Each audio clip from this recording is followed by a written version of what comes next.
Welcome guys, I hope you are having a great day. Today we are reviewing Peugeot 308. It's a little bit windy, but it's okay. I borrowed this car from the Alpar Auto dealership here in Bačka Topola, and you can check there your whole inventory and buy this very car from the link down below. Maybe you remember the Top Gears episode about Peugeot cars from the 2000s. In the end, their conclusion was that they are terrible, and I must agree with them, they were really terrible. But since this car came out in 2014, I must admit that I like the look of every one of their cars up to the day. Still most beautiful Peugeot of all time for me is the 406. It's maybe because I grew up with Danielle and Taxi movies, and I must make a replica of that car.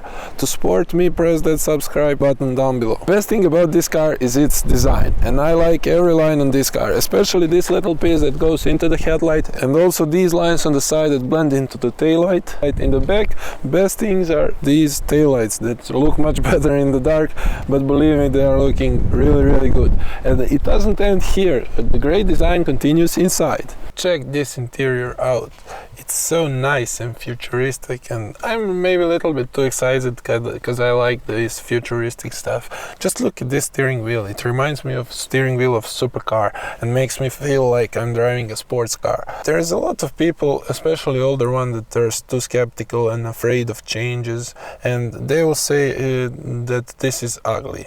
But soon, if they aren't already, they'll get used to these designs with huge screens and a little bit less buttons, and they'll get used to that, and eventually they'll agree with me. This screen is very nice and I like the look of it. Peugeot got rid of all of the buttons and put them into this touchscreen, and even for AC. But we need to get used to that, because all the companies like Tesla will use bigger screens and less buttons in the interior. Also, cool thing about this interior is this tachometer that goes in opposite direction counterclockwise like in Aston Martin, and that even makes me more excited about driving this car.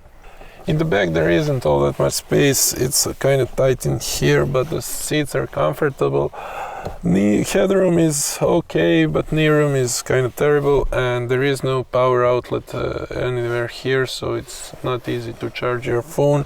Also, a good thing about this back seat is that the doors open nicely and wide, so it's easy to get out of from here. Another great thing about this car that it has a huge trunk. Under this floor you have a spare tire and the ski hatch here. Not so good thing is when you lay the seats down, they don't lay flat, and also they get into the way with seat belts, so it's not the easiest thing to do. But again, this huge trunk is very practical for your traveling and everyday use. So let's jump into the car and drive it to see how. Driving a Peugeot 308 is a really nice experience. Seats are the best in the business, so soft and comfortable, visibility is great. This interior makes you feel like being in a spaceship. Actually, I have never been in a spaceship, but this is how I imagine it. And now, performance of the engine. This is a 1.6 liter 100 horsepower engine, and it is one of the weakest I drove in the past couple of months. But unlike the Mercedes 1.5 liter 110 horsepower engine, this one feels much more alive. It has some low end torque, and at lower speed it is very fun to drive. When you get up to some speed and reach 3000 RPM, then you can start noticing the lack of power, but we can't expect more from it. It has only 100 horsepower. This car exceeded my expectation in every segment.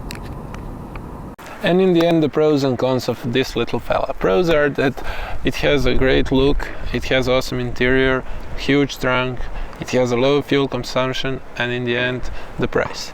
Cons are not having all that much space in the back seat. The back seat doesn't lay flat with the floor of the trunk, and also seat belt gets into the way. For somebody, it's hard to touch input for AC controls and all other stuff. Personally, for me, I like that. And if you're in the market for this type of car, I will definitely consider this one. Because all that good stuff that it has, go check it out.